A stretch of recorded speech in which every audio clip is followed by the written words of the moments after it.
नमस्कार दोस्तों, और एक नया और इम्पोर्टेंट वीडियो पर आप सभी का मोस्ट वेलकम है। दोस्तों, आज का यह वीडियो पर हम आपके साथ बात करने वाले इसरो रिलेटेड जीके। देखो, सिर्फ इसरो के रिलेटेड हम जीके इस वीडियो में आपके साथ बात नहीं करने वाले। हम बात करने वाले इसरो के one of the most famous contributor, हमारे देश का बहुत बड़ा पर्सनालिटी है डॉक्टर APJ अब्दुल कलाम। उनके बारे में हम बात करने वाले। सो आप पूरे वीडियो को लास्ट तक देखिए। बहुत अच्छा और इंपॉर्टेंट क्वेश्चन आपको इस वीडियो में मिलने वाले हैं। मोस्ट इंपॉर्टेंट जितने भी जीके बन सकते हैं कलाम सर के रिलेटेड और इसरो के रिलेटेड, सारे आपको मिलने वाले इस वीडियो पर। सो आप वीडियो को लास्ट तक देखिए और इसके साथ साथ ये वीडियो को आप लाइक कर दीजिए, चैनल को सब्सक्राइब कर लीजिए, क्योंकि आपको यह चैनल पर रेगुलरली ऐसे ही बहुत अच्छा क्वालिटी कंटेंट मिलते रहेगा। आइए हम इस वीडियो को स्टार्ट करते हैं। फर्स्ट क्वेश्चन यहां पर आपके सामने है। पहले हम इसरो के रिलेटेड देंगे और इसके बाद कलाम सर के रिलेटेड देंगे। सो आप सारे देख लीजिएगा, ठीक है। फर्स्ट क्वेश्चन इज हियर, भारतीय अंतरिक्ष अनुसंधान संगठन यानी कि इसरो का फुल फॉर्म आते हैं, ठीक है। मैं आपको बता रहा हूं इसरो का फुल फॉर्म ये आते हैं, और यहां पर ही मैं आपको ये क्वेश्चन पूछ देता हूं कि आप हमें कमेंट में बताइए कि इसरो का फुल फॉर्म क्या है। देखो, क्वेश्चन पूछना बनता ही है, क्योंकि आपका अटेंशन ग्रैब होना जरूरी है, और आप अगर कमेंट करते रहेंगे तो आपका जो अटेंशन है वो बना रहेगा इस वीडियो में। सो दैट आप कमेंट कीजिए कि इसरो का फुल फॉर्म क्या है, और इंपॉर्टेंट जो है वो आपको मैं कमेंट करने के लिए बताता हूं। सो इसरो का जो फुल फॉर्म है वो आप हमें बताइए। और इसरो ने भारत का पहला चंद्रयान 1 कब लॉन्च किया था? इसरो ने सबसे पहले भारत का जो चंद्रयान 1 है वो लॉन्च किया था, ऑप्शन नंबर बी, यानी कि अक्टूबर 2008 में। अक्टूबर 2008 में पहली बार इसरो ने भारत का चंद्रयान 1 लॉन्च किया था। इसके बारे में यहां पर मोस्ट इंपोर्टेंट कुछ पॉइंट है वो आप देख लीजिए कि भारतीय अंतरिक्ष अनुसंधान संगठन, यहां पर हिंदी में लिखा है बट आप सिर्फ इंग्लिश में हमें कमेंट कीजिए इसरो का फुल फॉर्म। इसरो ने अक्टूबर 2008 में चंद्रयान 1 को लॉन्च किया था, जो कि भारत का पहला मून मिशन था, ठीक है। भारत का पहला मून मिशन कब लॉन्च किया था? 2008 में। यह आपको याद रखना है, कभी ऐसा पूछ सकते हैं आपको। नेक्स्ट है यहां पर कि अगस्त 2009 में 9 तक अपडेटेड रहा, और इनमें एक लूनर ऑर्बिटर और एक इंपैक्टर शामिल था, ठीक है। यहां पर देखो, मैं आपको एक चीज बता दूं कि इंपॉर्टेंटली यहां पर आप याद रखिए कि इसरो का फुल फॉर्म क्या है। नेक्स्ट, इसरो का जो पहला चंद्रयान 1 है वो कब लॉन्च किया गया था, और सबसे जो इंपॉर्टेंट चीज है कि इसरो जो है ये कब शुरुआत हुआ था, इसके बारे में हम आगे बात करेंगे। तो आप हमारे साथ बने रहे। आइए हम आगे बढ़ते हैं और नेक्स्ट क्वेश्चन देखते हैं। नेक्स्ट इज या question number 2, and the question is most important. आपको याद रखना है, ये क्वेश्चन बहुत ज्यादा इंपॉर्टेंट है, कुछ ज्यादा ही इंपॉर्टेंट है, ठीक है। इसरो की स्थापना कब हुई थी? देखो, इसरो की जो स्थापना है ये बहुत बार एग्जाम में आ चुके हैं। मैं आपको बता रहा हूं, सच बता रहा हूं, इसरो का स्थापना जो है वो बहुत बार एग्जाम में आ चुके हैं। क्वेश्चन नंबर 2 का जो सही आंसर है वो ऑप्शन नंबर सी, यानी कि 15 अगस्त 1969 में इसरो का स्थापना हुआ था। यहां पर मेन इंपॉर्टेंट पॉइंट आप देख लीजिए कि इसरो की स्थापना 15 अगस्त 1969 में हुआ था, और इसकी मुख्यालय है बेंगलुरु में। इसरो का जो मुख्यालय है बेंगलुरु में, और इसकी स्थापना 15 अगस्त 1969 में हुआ था। मोस्ट इंपॉर्टेंट सवाल है, आपको याद रखना है। नेक्स्ट इज क्वेश्चन नंबर 3 कि उस स्थान का नाम बताइए जहां से चंद्रयान 1 को लॉन्च किया गया था। 2008 में चंद्रयान 1 को लॉन्च किया गया था। सो कहां से लॉन्च किया गया था, उस स्थान का नाम बताइए। देखो, ये जो क्वेश्चन है इसका सही आंसर है ऑप्शन नंबर सी, यानी कि विक्रम साराभाई अंतरिक्ष केंद्र, जो कि तिरुवनंतपुरम में है, ठीक है। तिरुवनंतपुरम से सबसे पहले भारत का चंद्रयान 1 को लॉन्च किया गया था विक्रम साराभाई अंतरिक्ष केंद्र से। यहां पर देखो कि चंद्रयान 1 को विक्रम साराभाई अंतरिक्ष केंद्र से तिरुवनंतपुरम में लॉन्च किया गया था, ठीक है। सो यह आपको याद रखना है, इंपॉर्टेंट सवाल बन सकते हैं।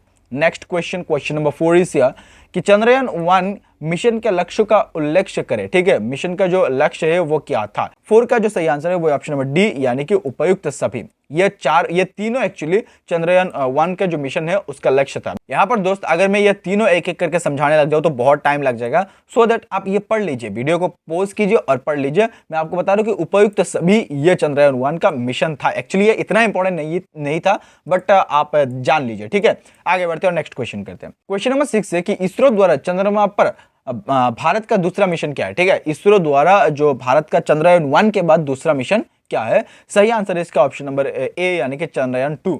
1 के बाद 2 ही होगा। सो 1 एंड 2, दूसरा मिशन जो है वो 2 है। Next is question number 8, and the question is very important. आपको याद रखना है कि स्वदेशी मिशन चंद्रयान 2 में शामिल है। मिशन 2 जो चंद्रयान 2 है उसमें क्या क्या शामिल है एक्चुअली? ऑर्बिटर, लैंडर और रोवर, ये तीनों शामिल है। And the right answer option number D, यानी कि उपयुक्त सभी, ये तीनों शामिल है।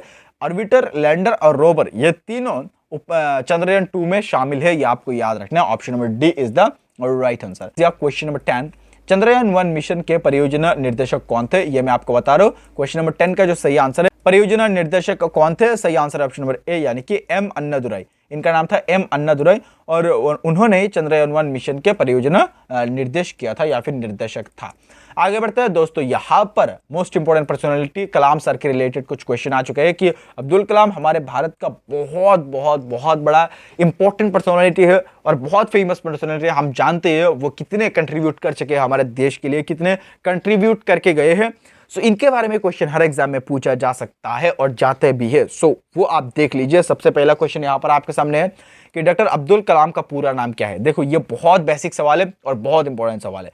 Option number B is the right answer, यानी कि अबुल फकीर जैनुलाब्दीन अब्दुल कलाम डॉक्टर अब्दुल कलाम का सही नाम है या फिर फुल नेम है। नेक्स्ट आगे बढ़ते हैं, ये बेसिक सवाल है, आपको मैं ज्यादा टाइम नहीं लूंगा। नेक्स्ट है कि अब्दुल कलाम का जन्म कब हुआ था। अब्दुल कलाम का जन्म कब हुआ था, ये इंपॉर्टेंट सवाल है। The right answer option number A यानी कि 15 अक्टूबर 1951 में। 15 अक्टूबर 1951 में डॉक्टर कलाम का जन्म हुआ था, ये आपको याद रखना है। अब्दुल कलाम का जन्म हुआ था। यहाँ पर इनके बारे में कुछ इंपॉर्टेंट पॉइंट है कि अब्दुल कलाम का जन्म धनुषकोडी, रामेश्वरम, तमिलनाडु, ये 3 जो वर्ड है ये आपको माइंड में रखना है।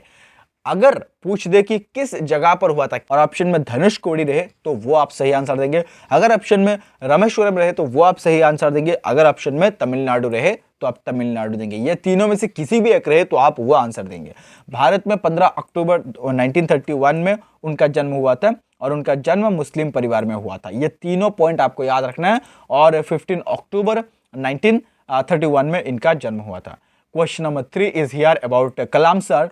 अब्दुल कलाम के नाम पर किस द्वीप का नाम रखा गया है। एक द्वीप का नाम रखा गया अब्दुल कलाम सर के नाम पर। सो वो द्वीप कौन सा है, ऑप्शन नंबर ए यानी कि व्हीलर द्वीप जो कि उड़ीसा में है। ये द्वीप का नाम अभी डॉक्टर अब्दुल कलाम के नाम पर रखा गया है। डॉक्टर अब्दुल कलाम के रूप में ये द्वीप का नाम जाना जाता है। ठीक है, वर्तमान में इस द्वीप को डॉक्टर अब्दुल कलाम द्वीप के नाम से जाना जाता है और ये राज्य की राजधानी भुवनेश्वर से लगभग 150 किलोमीटर पूर्व में ओडिशा के तट से एक द्वीप में स्थित है। ठीक है, ये भी आपको याद रखना है, व्हीलर द्वीप जो कि ओडिशा में स्थित है और अभी इस द्वीप का नाम डॉक्टर अब्दुल कलाम द्वीप के नाम से जाना जाता है।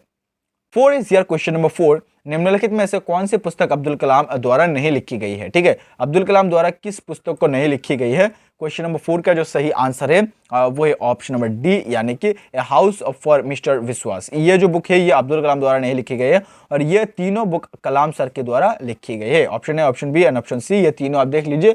ये तीनों अगर एग्जाम में आ जाए तो आप वो सही आंसर देंगे। Next question is here question number 6, निम्न में से कौन सा पुरस्कार डॉक्टर कलाम को नहीं दिया गया है। ठीक है, डॉक्टर कलाम सर को कौन सा पुरस्कार नहीं दिया गया है, निम्न में से कौन सा। और क्वेश्चन नंबर 6 का सही आंसर है ऑप्शन नंबर सी यानी कि शांति ने भटनागर को कवर किया। शांति ने भटनागर को कवर किया, ये जो पुरस्कार है एक्चुअली वो नहीं दिया गया है। ये तीनों पुरस्कार दिया गया, भारत रत्न, पद्म विभूषण, पद्म भूषण, ये तीनों पुरस्कार डॉक्टर कलाम सर को दिया गया था। Next question, question number 7 is here, doctor Kalam Bharat का कितनेवें राष्ट्रपति थे। ठीक है, ये बहुत इंपॉर्टेंट सवाल है। डॉक्टर कलाम हमारे भारत का राष्ट्रपति था। सो कितनेवें राष्ट्रपति थे, और क्वेश्चन नंबर 7 का सही आंसर है ऑप्शन नंबर सी यानी कि 11वें राष्ट्रपति थे हमारे देश का। यहाँ पर आप इंपॉर्टेंट पॉइंट देख लीजिए कि 11वें व्यक्तिगत रूप से राष्ट्रपति थे डॉक्टर कलाम। वो 25 जुलाई 2002 से 25 जुलाई 2007 तक पद पर रहे थे। ठीक है, ये भी आपको याद रखना है। 25 जुलाई 2002 से 25 जुलाई 2007 तक रहे थे। नेक्स्ट क्वेश्चन इज यार क्वेश्चन नंबर 8, अब्दुल कलाम ने 2002 में राष्ट्रपति चुनाव में किसको हराया था। ठीक है, राष्ट्रपति चुनाव में किसको हराया था कलाम सर ने।